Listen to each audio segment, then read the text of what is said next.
Thank you, Bill. I thought I was going to have to explain your gut project, but we've all seen Bill's post. He's a big fan of the human microbiome. So if you're not familiar with the term microbiome, this is the term that's used to describe in the environment or on humans or anywhere else the community of microorganisms that live together and are often working together. So we have microbiomes all over us. We have them on our face. They get very specific. So there's projects that will go around and swab your eyebrows and your ears and all different parts of your body. And they're very distinct groups of microorganisms that live around you. There's very distinct sets of microorganisms that live in your gut, and as Bill said, you can actually have those tested and figure out what kind of digester that you have in your gut. So the future of medicine really, I think, is in the microbiome and being able to modify it. And just to give you an example, not to take too long on it, but there's an infection of the gut called Clostridium difficile, C. diff. It's very hard to treat. I think the recurrence rate is 50% or higher. And this is a bug that kind of gets inside of your gut and lines it. And the only known solution, at least that I'm aware of, that's published, is what they call the fecal microbiota transplant. So if you kind of think about how that works, I'll leave that to your imagination. And it has nearly 100% success rate. It is very, very successful. So, so all that said, and the joking about the human microbiome aside, it is a really important topic for the future. So our gut microbiomes contribute to our wastewater treatment plants' digester microbiomes. And generally in the environmental field, we refer to it as microbial community. Microbiome, microbial community, it's basically the same thing. Before I went back to grad school, I was a process engineer with some consultants in a municipality, and process engineers like to talk about anaerobic digesters in terms of tank volumes and size. I have a 3 million gallon egg-shaped digester with gas mixing, and it has an SRT of this and an OLR of that, and so forth. Get into temperature. There was some discussion earlier on acid and gas phase type digesters. So all of these things, the one thing that's missing is the microbiology, right? So I went for years designing things and didn't really think whether I had methanoceta or methanosarcina in my digester or anything else that I was studying. But if you think about it, all we really provide is heat, maybe alkalinity, maybe some trace metals. That's not too common, really. And we provide an environment for our bugs to grow. But what about the biology? So anaerobic digesters are fundamentally biological systems. The bugs are doing the work. We just help them grow a little bit. There's usually thousands of species working together. And under conservative conditions, it just works, right? Septic tanks are anaerobic digesters. And clearly we don't do anything to really, maybe some people have their septic tank probiotics you can go buy at Walmart or whatever, but we really don't think too hard about how these things work.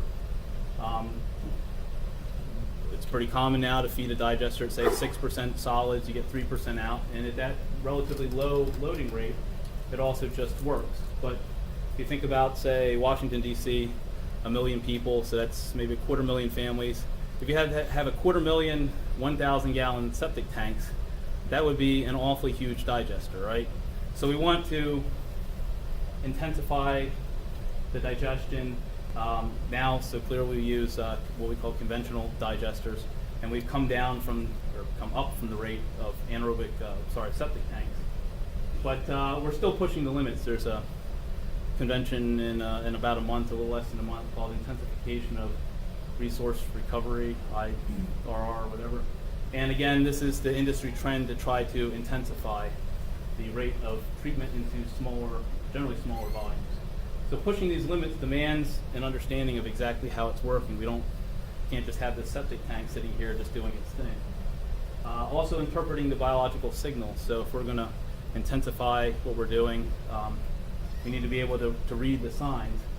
And to kind of cut to the chase, you kind of have to be the bugs and think about how the bugs work. And that's one thing that I know myself I didn't really work too hard on before I jumped into a PhD on digester microbiology. So just a quick background. The work was done as a PhD project at Blue Plains when they installed their THP system and the entire solids handling system. There's new digesters, new dewatering. I think most everybody's kind of got an idea of that project. So I sampled the 4 full-scale digesters. The data was collected at full scale, which is by definition has no artifacts. It may have peculiarities, but not the artifacts you'd have at a lab scale. And I sampled at least 20, maybe 30 other digesters around the country of different types. The microbial community analysis was by DNA sequencing. I definitely won't get into the details of that, but basically we are able to lyse open the cells under a controlled condition, concentrate the DNA into a small vial, and then we send it to a sequencing machine, which sounds very complicated, and it is, but it's kind of magic. You get a list of bugs and their population numbers out, and it's kind of like it's like a census or survey. It's a random sampling of the bugs. There's literally billions of bugs, DNA in this one little sample. We pull out about 100,000 sequences per sample, and it kind of gives you a percent. It's not an absolute number, it's just a percent of which bugs are represented in the sample. And we go through community analysis, alpha diversity and beta diversity. There are just different ways of looking at who's around. Just quickly, the reason we did this, that I won't really get into today, was the high ammonia concentrations that were expected at DC water because of the intense solids loading.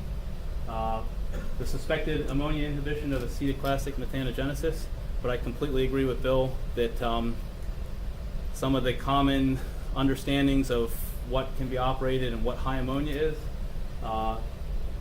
probably can be, they're true under certain conditions, but those conditions can really be pushed, and a lot of it has to do with which bugs, do we have the right bugs? Investigate concerns such as the apparent upset. So when you start ramping up to a high, for instance, a high ammonia condition, sometimes you'll see an upset. That's a population shift most of the time, where one set of bugs quits working, and the second set of bugs, one thing to understand is they don't show up until the conditions favor them. So they don't just smoothly start growing when things get tough. Actually, the first population tends to die, and that creates the conditions that fosters the bright growth conditions for the second population. So you'll see this upset. And we wanted to know down at DC Water whether we should seed the digester from another THP digester. So those are some of the questions. Just to go over quickly with microbial communities, if you're a digester expert, you know there's hundreds, if not thousands, of versions of this, and it may be a little bit hard to see from the back of the room. All right, so these are just 3 different diagrams pulled out of books. This has actually been studied before 1900. It was studied again in the 1900s. It was studied by Buswell in the 1930s.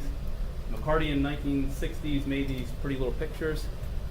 This information's been around a long time. Certainly the DNA sequencing helps us figure this out a lot better.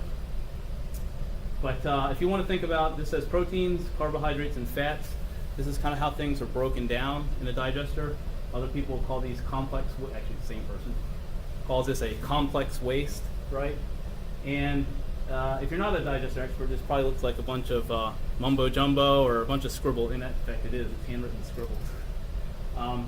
Think of it this way: if the best analogy I have is in a modern car factory, there's a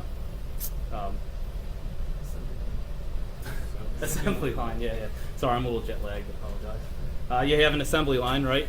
And each station has a very specific purpose to do. One guy puts the frame bolts on, and the next guy puts the engines in. And if you think of an assembly line in reverse now, so taking the car apart. If you have oxygen, it's really easy to do things. Think of combustion, things burn, they blow up, right? So that's kind of like a gigantic car crusher. We would just demolish the car with a big car crusher. But anaerobic environments don't have oxygen, don't have the level of energy available to do that same kind of thing. So maybe it's a bit of a stretch here, but I think the best analogy is taking the car apart backwards through an assembly line. It's a very specialized process. This could actually be cars, this could be airplanes, and this could be boats. Very different things. And the way they get disassembled, reverse assembled, disassembled, is very specific. And for each one of these steps, there's actually hundreds and hundreds of sub-steps. And just like you might need an Allen wrench to take a certain thing apart on a car, if you have a Phillips screwdriver, which is another kind of bug, they don't really work. So they're very specialized capabilities in this anaerobic environment. And this is really just an example of a metabolic pathway shift. This is where when conditions change, this guy over here is kind of the guy with the screwdriver, actually this guy here, and it shifts to someone else who has a different capability. Maybe this guy's tool is an Allen wrench or something like that. So how things get degraded can shift by these different pathways, by the bugs that have different tools. The effects of having these different microbiomes, which are these different populations, these are just some, these are actually titles off of peer-reviewed papers. Pulse feeding induces functional stability in anaerobic digestion. And what this means is, I think a lot of us have kind of felt this way, but they actually proved that if you think of the bugs in a digester like muscles in your body, by exercising different parts, different muscles, you're able to keep the digester to have a high level of functional stability for handling different changes in material that's being fed to it, right? So just like we might need to lift something or kick something, by exercising the different microbiomes, the different microorganisms, we can keep some stability in the digesters. And one thing that's interesting with the research, and this is kind of an aside, but it'll explain some of my later results, is conventional digesters have, represent different types or shapes of bugs going in, right? Because the feed is not sterile. And you have a digester, and it's a function of the seed going in, the community that's already in there, the substrate that you're feeding it, and so forth. And it's kind of hard to tell. Some of the bugs go out with their populations unchanged because they don't grow, because they're just long. Actually, Prevotella, for Bill, your Prevotella goes straight through the digester. Doesn't really do anything, but it's in the raw waste. Prevotella is a big marker of human gut contribution. On the other hand, what I studied are thermal hydrolysis digesters. With the thermal hydrolysis process, you're at a very high temperature for at least 22 minutes with the flash that Bill mentioned earlier. So you get a sterilized feed sludge. Now you have no bugs going in, and the community is a function of the original seed, the competitive growth. So if you put a whole bunch of bugs into a soup of nutrients, some are going to grow, some aren't. Some will die, so extinction. And that's a key for something a little bit further down that I'll get to in a minute. In general, with microbial competition, the species that grows the fastest at any given condition is the one that's going to dominate, because it's going to eat the food, multiply. Its children are going to eat the food, multiply, and it's going to starve less competitive bugs out of the system. And since the feed is sterile and there's no new bugs going in, this becomes actually a gigantic science experiment that you probably won't see in a digester that's fed unsterilized feed. That's basically the point of that slide. So just some of the things we were looking at in particular is there less diversity in the thermal hydrolysis digesters because you're feeding it this sterilized feed? On the other hand, if you have this trained army or highly refined community, is that a very good thing? So if you're taking apart a bunch of things that have that need Allen wrenches, and you've got an army full of people with Allen wrenches, is that better than having an army full of people with a bunch of different tools? On the other hand, if your substrate changes, might you want that diversity of abilities between the bugs? And to kind of get to what Tim was presenting a minute ago, if you operate this for long enough and you extinct a certain class of bugs, and then you switch your substrate, as you might in co-digestion, do you have the right bugs in the digester at this point, or have they kind of washed out? So these were our research questions. For us, we were looking at the thermal hydrolysis digester community is actually different. Is this a good thing? Are these things that we can use? Someone wanted to know, there's been a kind of a common logic out there that the currently operating THP digesters have a highly refined set of THP bugs. So we did find in our research, usually An OTU is an operational taxonomical unit. It's a way of defining a species when there's an awful lot of them. Typically 2,000 of these in an average digester.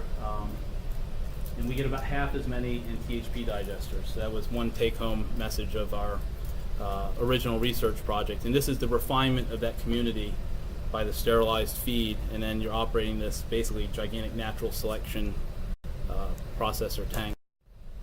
And this is just some results from, this is phylum level, so these are really high-level groups of bugs. And what you can see is the kind of intensely colored bars here. They're blue and red. These are from the 4 THP digesters at DC Water. And you can see that they do indeed, this group Firmicutes is the dominant microorganism. And that can kind of suggest that some of these other bugs that we find in average conventional digesters are basically along for the free ride. They're coming into the digester, and but when you're really pressing them through natural selection, you end up with 2 very concentrated groups of organisms. So that's what they call alpha diversity. When we talk about diversity in microbial communities, one easy way to talk about diversity is what we call geographical diversity. So I presented this at University of Michigan a couple months ago, and I didn't even have to go to their website. It's right here on Google. Diversity, it says Michigan students come from 50 states, right? So you see this if you have kids going to school now. And the question is, if you have a university and you say you have students from 50 states, what if you have 50,000 students and 49,900 and whatever are from the home state, and you have one each from each of the other 49 states, right? Is that truly a diverse, in this case, geographical community? Or are you more diverse if you had only 25 states represented, but you had an equal amount from each one, right? So now we're looking at different ways of comparing, in this case it's geographical diversity, but for us obviously we're looking at microbes in the digester. Some terms we use are richness, evenness, and membership. We'll get into, sorry, bad idea. Taking this in 110, 109 dimensions. Sorry. Oh, shoot. Let's go back to Mickey Mouse. All right. So basically what we're saying here is we have some raw samples that have Prevotella are over here. Bill's Prevotella from his gut are over here. Prevotella do not show up at all in THP digesters because they're not going in and they extinct over time. And what we might get is conventional digesters are a mix of the 2 communities. Oh no, it's the problem with animation, sorry.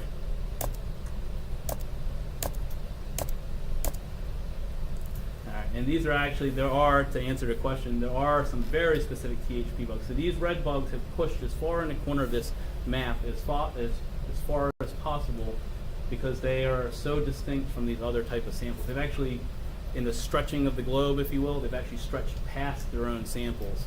But that's just kind of how the math works. When you're going from 109 dimensions to 2, this is actually pretty good. So, the microbial communities are actually quite different between raw sludge, conventional mesophilics, and THPs. The species in the raw sludge don't appear. Bill's Prevotella do not appear in the THP digesters, and the conventionals are a mix of the 2 communities. So now that starts to get into, I have a few minutes, I think. I know exactly what time it is. Give you some 15 minutes extra. Do I really? No. Do it? Let's go. Do you know exactly what?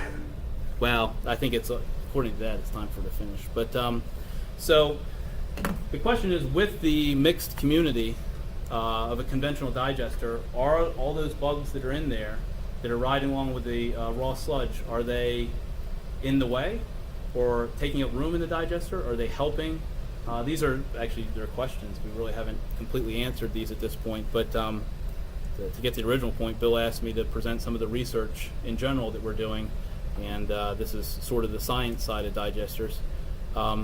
But this gets to the stability of digester operations, and it's also been mentioned, well, when Bill mentioned ammonia digesters and do you have the right bugs and can you operate under high ammonia conditions with the right bugs? It's a very specific set of bugs. Actually, that diagram that I showed a minute ago with the circles on it, if you do thermophilic digesters, this is unpublished research, which is why it's not on there, they are a completely separate group. So one lesson from digester microbiomes, you've probably heard that thermophilic digesters they have a reputation for being difficult to operate and so forth. One thing is, you really probably shouldn't try to seed a thermophilic digester from something other than another thermophilic digester. It's a completely, totally separate, different set of bugs with a separate set of tools, a separate set of separate their basic enzymes or their tools, a different way of doing things. Also understanding how these communities work together helps us understand navigating the population shifts. Just one, for instance, I'll put out there is that at DC Water, the digesters did a pretty good, the design build team did a pretty good job of starting up. They put a lot of alkalinity in the digester, and they're able to push really hard through the startup. So it's a position where normally an operator might have backed down during startup and said, I'm starting to sour the digester. So by having the alkalinity there, it helps preventing the pH from dropping. And you need to push because the second community, again, as I said originally, is not going to develop until the conditions are right. So if you get to a point where you're getting a community shift and then you back off, you're actually pushing the digester back to where you came from instead of where you're trying to get to.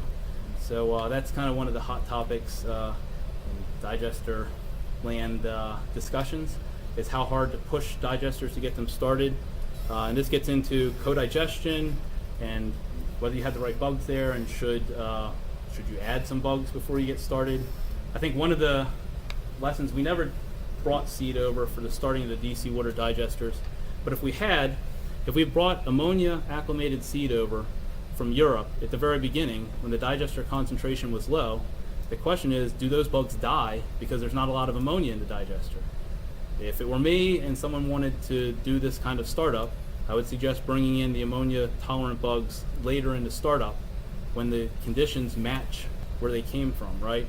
And you just have to be the bug and think about how if you put an ammonia tolerant bug that's growing on ammonia in a dilute digester, it's not going to be too happy. Finally, I hope to down the line look at engineered microbial communities, both for the production of an ideal biosolids cake. Also, some people are looking at producing things other than methane. So there's a whole different family of hydrocarbons that can be used as building blocks for plastics. This is kind of far out or whatever, but we'll never get there without understanding the microbiome or the microbial community. And also, I throw in here EPS production. So the THP process, pretty sure it destroys the EPS. But EPS, extracellular polymeric substances, is like a protective slime layer around bugs. They grow it to insulate themselves from stress and shock. It regrows in the digester, which is why some of the post-digester THP, that's why we think post-THP thermal hydrolysis improves dewatering. Be nice to find a bug who doesn't like to make EPS. That could be an interesting way of manipulating the microbial community to achieve a desired end. Just in the future, if there's any volunteers for the map, I'm always, if you have a digester, especially if it's upset, it's hard to get outliers on that map to see where things fall. Let me know. Maybe some experiments in process design. Ultimately, I want to find a way to get a community that's going to make a rose scent into biosolids, right? That's my long-term vision. Right? So maybe that's far out, maybe it's not. All right, I'd like to acknowledge DC Water, Dr. Murthy, and the research team for supporting the work. Dr. Zhang and Kyson did a lot of the DNA work. I helped with it. It was fascinating, but they did the heavy-duty work. And also Peter Loomis at CDM had some constructive comments on the work. So I hope I'm not too far off. Yes, questions? Sorry, I can't hear with this thing behind me.